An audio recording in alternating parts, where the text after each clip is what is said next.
السلام عليكم.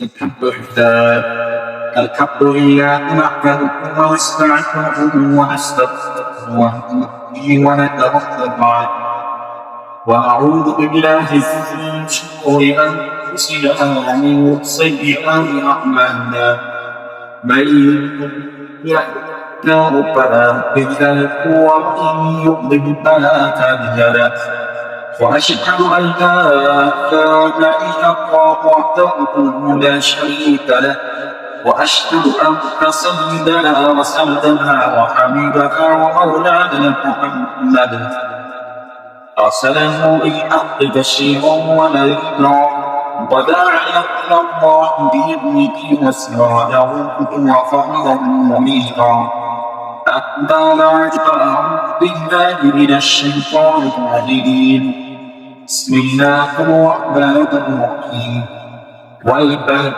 وليال العشر والشفع والوتر والليل إذا يسر وقال تعالى فلما أسلما وتله للجليل وناديناه أن يا إبراهيم قد صدقت الرؤيا إنا كذلك نجزي المحسنين وقال تعالى لا ينال الله لحومها ولا دماؤها ولكن ينال التقوى منكم كذلك سعها لكم لتكبروا الله على هداكم وبشر المحسنين صدق الله العظيم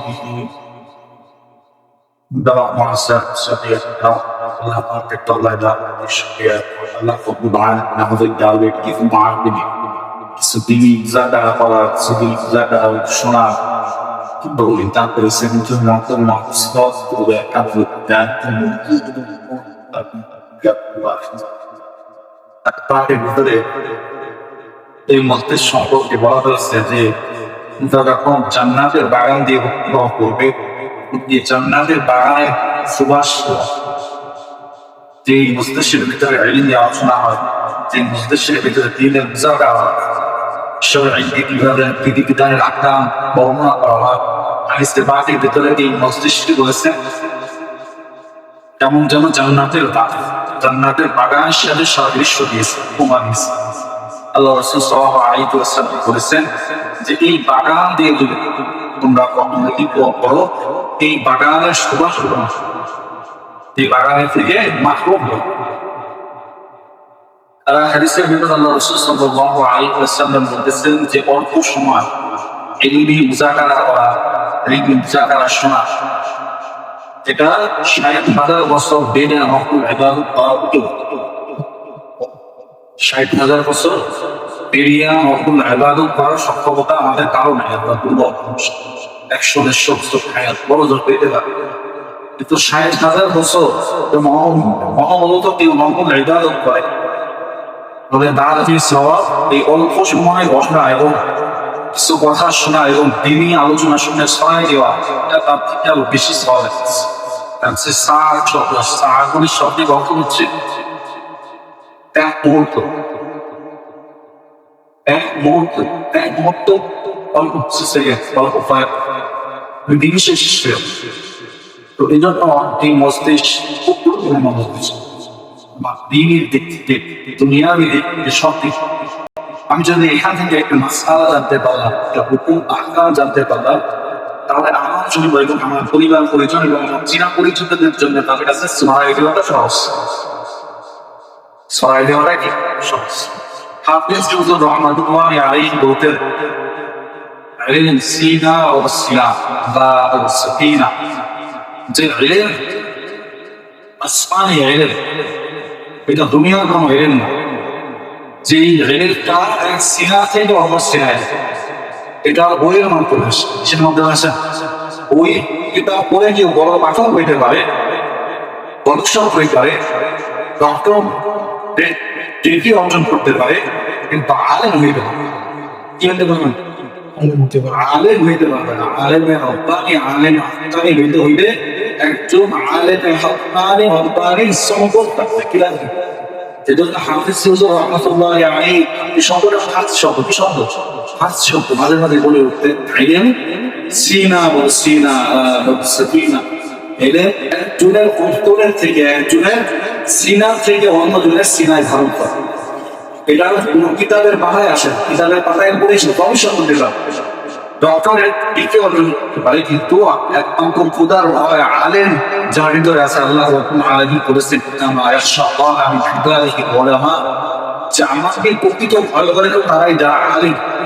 ওই আলেম আমার জন্য একজন প্রকৃত আলেম শিক্ষক থাকা দরকার।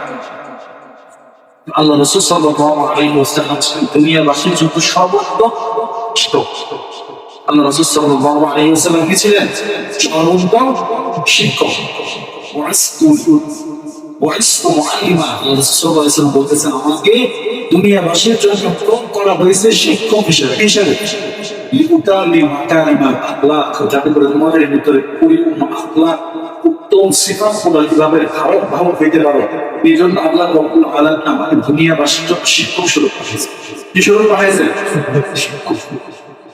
গত সপ্তাহে আলোচনা করতেছিলাম যে কুরবানি আলোচনা শেষ হয়ে গেছিল, যে ঘটনা আসছে 5 দিন ধরে আসছে। সাহাবীরা প্রশ্ন করেছেন যে আল্লাহ রাসূল সাল্লাল্লাহু আলাইহি ওয়াসাল্লাম কুরবানি জিনিসটা কি? আল্লাহ রাসূল সাল্লাল্লাহু আলাইহি ওয়াসাল্লাম বললেন, ইয়া সুন্নাতু আবিকুম ইব্রাহিম, এই কুরবানিটা হলো তোমাদের পূর্বপুরুষ ইব্রাহিম আলাইহিস সালাতু ওয়াস সালামের সুন্নাত। বা একটা রীতি বা তার কারণেই ঘটনা, ওই আল্লাহ রাব্বুল আলামিন তাকে দিয়েছে। ইব্রাহিম আলাইহিস সালাতু ওয়াস সালাম একজন জালিল কদর নবী ছিলেন। কোরআনের বর্ণনা অনুযায়ী, যদি নবীদেরকে তো আমরা শ্রেণী বিন্যাস করি না, প্রথম শ্রেণী নবীদের শ্রেণী বিন্যাস হয়। সর্বপ্রথম আল্লাহ রাসূল সাল্লাল্লাহু আলাইহি ওয়াসাল্লামের পরে যার নাম আসে তিনি হচ্ছেন হযরত নূহ আলাইহিস সালাতু ওয়াস সালাম। কে? হযরত নূহ আলাইহিস সালাতু ওয়াস সালাম। 200 বছর দাওয়াত দিয়েছেন। মাত্র 40 জন মতান্তরের 82 জন মুসলমান। এরপরেই ইব্রাহিম আলাইহিস সালাতু ওয়াস সালাম, মানে কত বড় জালিলুল কদর নবী ছিলেন। ইব্রাহিম আলাইহিস সালাতু ওয়াস সালামের পিতা ছিলেন একজন মূর্তি পূজক। কি ছিলেন? মূর্তি পূজক না, শুধু তিনি এগুলো ডিস্ট্রিবিউটর ছিলেন, মানে বীজে বানায় মানুষের ঘরে ঘরে মূর্তি দিয়েছে। তার নাম ছিল আযর। তার নাম ছিল কি? আযর।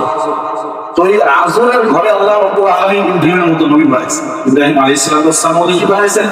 একত্ববাদী, সত্যবাদী এবং রাসূলগণদের মধ্য থেকে অন্যতম শ্রেষ্ঠ একজন রাসূল। কে? ইব্রাহিম আলাইহিস সালাতু ওয়াস সালাম। সর্বপ্রথম ইব্রাহিম আলাইহিস সালাতু ওয়াস সালামের জিন্দেগি শুরুর দিকে যখন তিনি দেখতেছেন যে মানুষ সকলেই মূর্তি পূজা, অগ্নি পূজার ভিতরে লিপ্ত, মানুষদেরকে বুঝাই দিয়েছিলেন। সর্বপ্রথম তিনি দেখতেছেন মানুষ তারকার পূজা করে।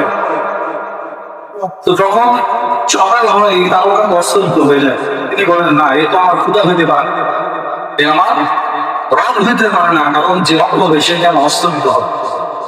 এটা কিছু লোককে দেখতেন যে সূর্য পূজা করতেছে। কি পূজা করতেছে? সূর্য পূজা। এরপর যখন রাত হইল, ইব্রাহিম আলাইহিস সালাম দেখতেছেন যে সূর্য তো অস্তমিত হয়ে গেছে। তার মনে আরো ভূমিকা লাগলো যে আমার রব হবে সে অস্তমিত যাবে, সে তো কখনো ঘুমায় যাবে না। তিনি এটা ধারণা দূর হয়ে গেল যে এই তারকা আমার উপাস নয়, মাহবুব না, রব না, এই সূর্য আমার রব না, মাহবুব না, ওই চন্দ্র আমার মাহবুব। কারণ চন্দ্র তো দিনের বেলা দেখা যায়। এই ঘটনা সূরা আনআমের ভিতরে আছে।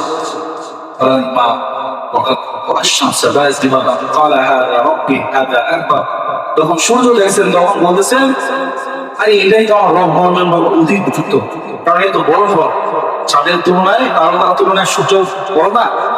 ইব্রাহিম আলাইহিস সালাম শিশু স্বরূপ ওমর ভাবে বলছে, এই তো সবচেয়ে বড়। তখন তিনি ছোট ছিলেন। তখন আল্লাহ রাব্বুল আলামিন তাকে নবী হিসেবে নবুয়ত দান করেন নাই।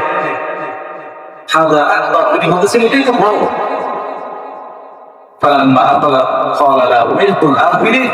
এরপরে যখন সে অস্তমিত হইল, ইব্রাহিম আলাইহিস সালাম বলতেছে, আরে কেউ তো নিশ্চিত হয়ে গেছে, কেউ তো এসে নাই, কেউ খোদা হওয়ার যোগ্যতা রাখে। ইব্রাহিম আলাইহিস সালাম এক সময় যখন আল্লাহ রাব্বুল আলামিন তাকে নবুয়ত দান করলেন, নবুয়ত দান করার পরে তার কওমের মাঝে দাওয়াত শুরু করলেন। দাওয়াত দিতেছেন, কিন্তু তার ঘরের পিতাই তার বিরোধী। ঘরের পিতাই হইতেছে মূর্তি ব্যবসায়ী, মূর্তি পূজক, মূর্তি ব্যবসায়ী, আরো মানে মুশরিক ছিল। ইব্রাহিম আলাইহিস সালাম দেখলেন যে প্রথম বাধাটা তার বাবার থেকেই আসছে। ও এখন এরকম অবস্থা হয়েছে যে তার যদি দিন ইসলামকে রাখতে চায় তাহলে তার বাবার সাথে সুসম্পর্ক রাখা যাবে না। এক পর্যায়ে ইব্রাহিম আলাইহিস সালাম ছিল পাহাড় ভিতরে আসছে, সালাম আলাইকুম, কিন্তু আপনি আপনার মতো থাকেন, আমি আমার রাস্তায়। তিনি বাবার ঘর ছেড়ে চলে গেলেন। ঘর ছেড়ে যাওয়ার পরে তিনি তার কর্মের মাঝে দাওয়াত দিতে লাগলেন। দাওয়াত দিতে দিতে এক পর্যায়ে বিবাহের সাথে করলেন। দুইটা বিবাহ করছিলেন, ছয়টা বিবাহ করছিলেন। প্রথম বিবাহ করছিলেন সারা আলাইহিস সালাম, দ্বিতীয় বিবাহ করেছিলেন হাজেরা আলাইহিস সালাম। এটাও লম্বা ঘটনা আছে। সারা আলাইহিস সালাম যে বিবাহ করেছিলেন, কি সুন্দর। তো তার দেশ ছিল বা তার ভূমি ছিল হলো শাম দেশ। কোথায়? সিরিয়া, সিরিয়া, লেবানন, মরক্কো, পুরোটা তৎকালীন যুগে পুরোটাকে শাম দেশ। আর হাজেরা আলাইহিস সালাম যিনি ছিলেন, তিনি ইয়ামান বা ওই আরবি অঞ্চলেই পাশে পার্শ্ববর্তী দেশে ছিলেন। তো তাদের বিবাহ করছেন দুইজনকে, দেখা গেছে দুই স্ত্রী স্বাধীন পালিত লাগে। অথচ সারা আলাইহিস সালামকে যখন বিবাহ করছিলেন, এই সারা আলাইহিস সালামের যখন সন্তান হইতেছে না এক পর্যায়ে তিনি বলতেছেন আপনারা একটা বিবাহ করেন। তিনি বলতেছেন কি আপনারা একটা বিবাহ সেটা। এরপরে হাজেরা আলাইহিস সালামকে যখন বিবাহ করলেন, তখন দেখে যে এখন আর সতীকে দেখতে পারে, কি করতে হবে না। এক পর্যায়ে তাদের মন মাইন্ড খুব চরম পর্যায়ে যখন চলে গেল, তখন তাদের আলাদা আলাদা রাখতে হইল। যখন আলাদা আলাদা রাখতে হইল, এর মাঝখানে আল্লাহ রাব্বুল আলামিন কিতাবে আসছে, তাফসীর ইবনে কাসিরের মুসান্নিফ রাহমাতুল্লাহি আলাইহি লিখতেছে, তার বয়স যখন ৮১ বছর বয়স, তার স্ত্রী গর্ভবতী। কে? দ্বিতীয় স্ত্রী হাজেরা আলাইহিস সালাম। তো হাজেরা আলাইহিস সালাম যখন গর্ভবতী হলো, এতে প্রথম স্ত্রীর আরো বেশি মহত্বতা বেড়ে গেল। হাই তো আমার সব এখন নিয়ে যাবো। আগেকার যুগের মানুষেরা লম্বা হায়াত থাকতো, তাদের সুখী যৌবন বেশি থাকতো। তো ইসমাইল আলাইহিস সালাম তার গর্ভ থেকে হইল, হওয়ার পরে ইসমাইল আলাইহিস সালাম এত বড় সন্তান, ৮০ বছরের পরের যে সন্তান হয়, তো বাবা তাকে নিয়ে সারা পরিচালে খাওয়া দাওয়া করে, চলাফেরা করে। যখন তার বয়স ৭ বছরের অথবা ১৩ বছর গণিত হইল, তখন ইব্রাহিম আলাইহিস সালামকে আল্লাহ রাব্বুল আলামিন সব থেকে বড় যে পরীক্ষাটা যা করলেন, সেটাই হইতেছে আজকের কুরবানি। ইব্রাহিম আলাইহিস সালাম দেখতেছেন যে তিনি তার সব থেকে প্রিয় বস্তু আল্লাহর রাহে কুরবানি করতেছেন। এরপর ইব্রাহিম আলাইহিস সালাম তখন বেশ ধনী ছিলেন, তিনি ১০০ উট আল্লাহর রাস্তায় কুরবানি করলেন। তো সামনে আবার দেখানো হইল যে আপনার এই কুরবানিটা আল্লাহ রাব্বুল